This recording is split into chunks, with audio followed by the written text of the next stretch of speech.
Hi beauties, welcome to my channel H.ealthy by Yulia, and today the video is all about coconut oil in skincare. Unfortunately, once again, the fact that it's something highly available doesn't necessarily mean that it's so great. So there's quite polarized opinions about the benefits or how bad it is for skin. So we are going to talk about those one today.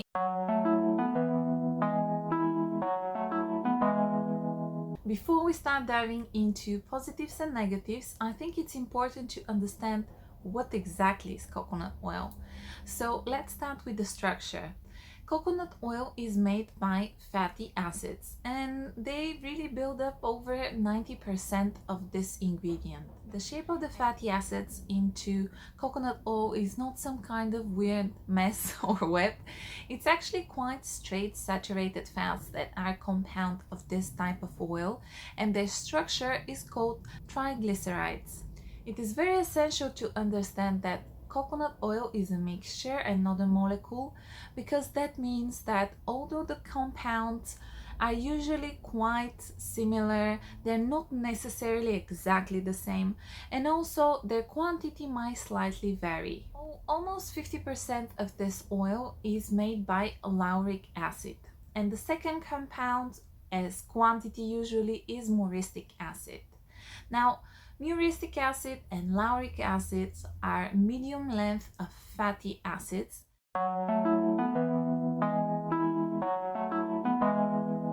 In the dry processing, the coconut meat is dried, so it looks like kernels, and they will be pressed in order to happen the extraction. Afterwards, very likely they might be deodorized and they might be bleached. So the end product will be refined coconut oil. Now this one has quite high temperature of smoking and it's 232 degrees. And that's the coconut oil that you will use if you will be cooking and you will use heat. So these are your biscuits and these are your roast. Into skincare, most of the people will use raw coconut oil, which was made by the raw meat. But actually, because not everyone likes the coconut smell, technically, absolutely, you can use all different kinds of coconut oil. The wet processing will create extra virgin or raw or unrefined coconut oil. And most of the studies that we have are looking into this kind of oil. You can use it for skin and hair. You can still use it actually for cooking if you're not going to use high temperature. For instance, if you want to have in the morning toast with peanut butter, you can actually base it with coconut oil, which if it's raw will give slightly coconut kind of taste. So it's peanut butter with coconuts and it's quite nice actually. You can see from the nutrition facts that coconut oil contains no cholesterol, no proteins, no fibers. Unfortunately, it doesn't have a lot of vitamins and minerals either. It does have some vitamin E though. The type of extraction technique also will affect your coconut oil, so you can see there's quite a few varies.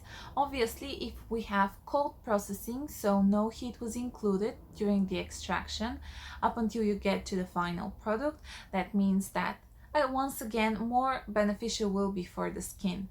But if there's some kind of heat, then again you can absolutely use it for your skin, but some of the goodies will be lost into the product. In order to keep solid the coconut oil, some producer might decide to use hydrogen.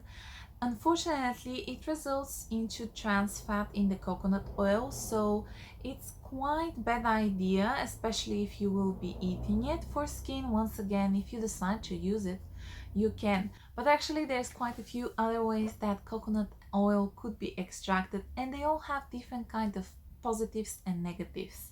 Different extraction methods will produce coconut oil with different yields and purities and chemical compounds, so the product that you have in your hands might have different uses and different application afterwards. Actually, one of the best ways will be chilling and freezing and thawing methods for getting coconut. When we talk about the texture of coconut oil, if it's below 25 degrees, then it will be solid and it will look white, whether it's refined or not refined. And then if it's over 30, actually it liquefies and it has no color.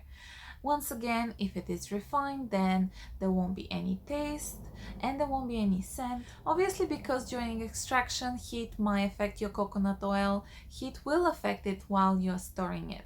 So the best way is to keep it in the fridge, which is around 10 degrees, the best recommended temperature, or you can freeze it on -4 degrees, and afterwards you can warm it in a water bath. I want to highlight the fact about what studies do we have. So most of the studies have quite a few issues. They are not very prolonged, they are not very big as volume. Most of the studies we have are on animals, so either rats or rabbits, and they're not so many on human. They're usually for a few days, a few weeks, and 10% try this or the other, and that's why it works. So once again, the science is not so great. Also, the other very important issue is that although there are some studies on coconut oil, many more are on different compounds or different acids. So say lauric acid has a lot of studies about, and most of them are that it's very beneficial for skin, but that's around 50% in your coconut oil. Here comes another one. Everyone's skin is different, so our body do produce enzymes.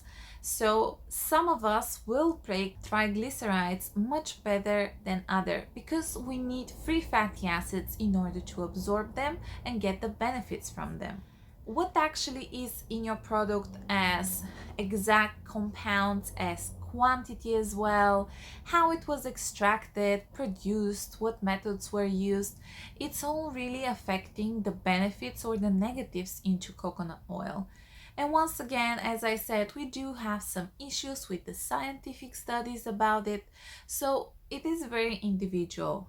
I personally use coconut oil for quite a few things on daily basis and I don't have issue about it. But that doesn't necessarily mean that it will be the same thing for everyone. So please enjoy now looking into the science and the studies that we have about coconut oil.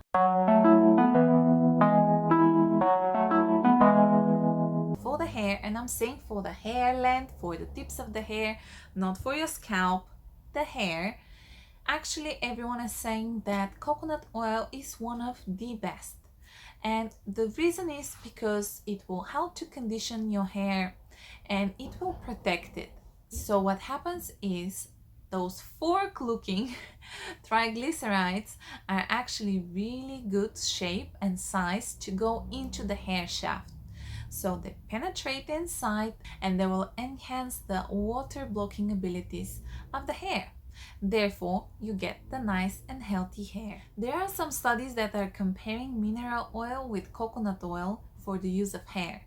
So while mineral oil has even smaller on size molecules, the thing with coconut oil is that because it has oxygen inside, it will actually go deep into the hair because the oxygen molecule wants to bind with the proteins into the hair. There are suggestions that coconut oil could actually kill microorganisms. This is though based on studies on lauric acid, which is around the half of your coconut oil. So it was proven that actually it can destroy the lipid membrane and that's why it just kills bacteria. And its efficiency is quite surprising. There are quite a few studies looking into the antimicrobial, antibacterial kind of properties of lauric acid. There was a study that were looking into 30 different types of fatty acids, and lauric acid was in this case proven to be the best to prevent the growth of bacteria into the skin. Capric acid is also part of your coconut oil, and there are some studies that it has some mild antifungal and antibacterial properties as well. While some people might say that coconut oil breaks them out, there are some studies that are showing that coconut oil is not just good, it's great for acne because it has some anti-inflammatory properties, and as I said, it is antibacterial.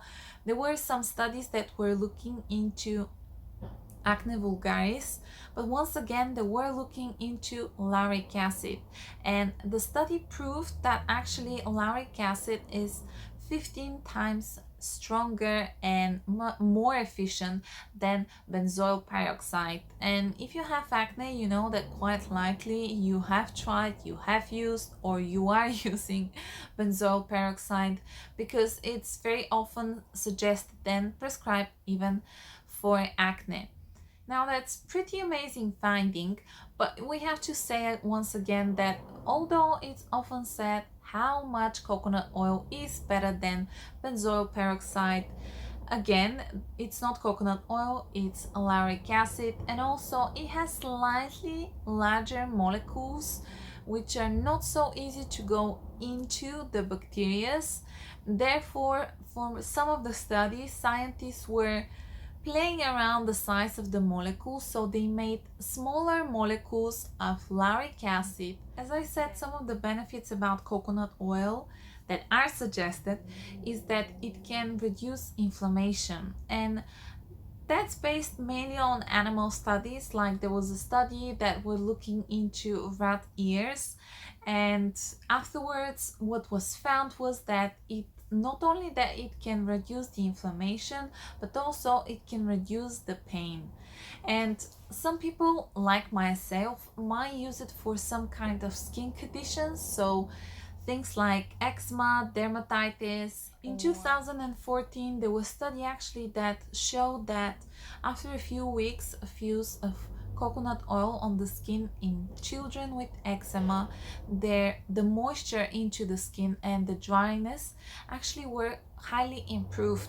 So I have to say that I personally have problems with flaky, red and angry skin.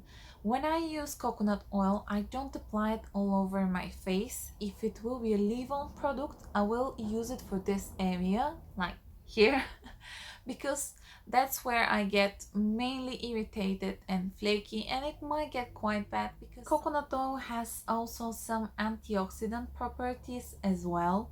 And there were a few studies looking into those one. They looked also the different methods, and obviously if it's raw product it will have much more antioxidant properties into itself, so you will benefit more from it. But also they found that fermentation and chilling are the best methods to obtain this type of oil. There are some suggestions saying that coconut oil might actually promote healing because it is occlusive, it's antibacterial, antifungal, anti for all of those bad things. It's also antioxidant, so it's anti-inflammatory ingredients, and therefore if there's any type of damage on the skin, it will protect the skin from everything that might harm us, but in the same time it might give some goodies into the skin. There are some scientific studies that were saying how good it is, coconut oil, or how bad it is. For instance, a lot of people will say it's great for eczema. I use it for eczema, and how great is for dandruff. And then some people will say don't ever use it in this type of conditions. Don't use it for fungal infection or for yeast infection because those will feed from the oil. In the same time, other studies are saying because it's antifungal, it might benefit. So it is very confusing, and I really think that you do have to try it before you say it's great or it's not great. But also you have to be smart how to use it. Always do patch tests. Don't just straight away apply it all over. And I personally will apply it on areas. It's not necessarily to cover, say if you want to apply it on the face, the whole face, just certain areas. Just go bit by bit and see if your skin is agreeing or not. It's not something that you have to try, but it's not something that you absolutely have to avoid.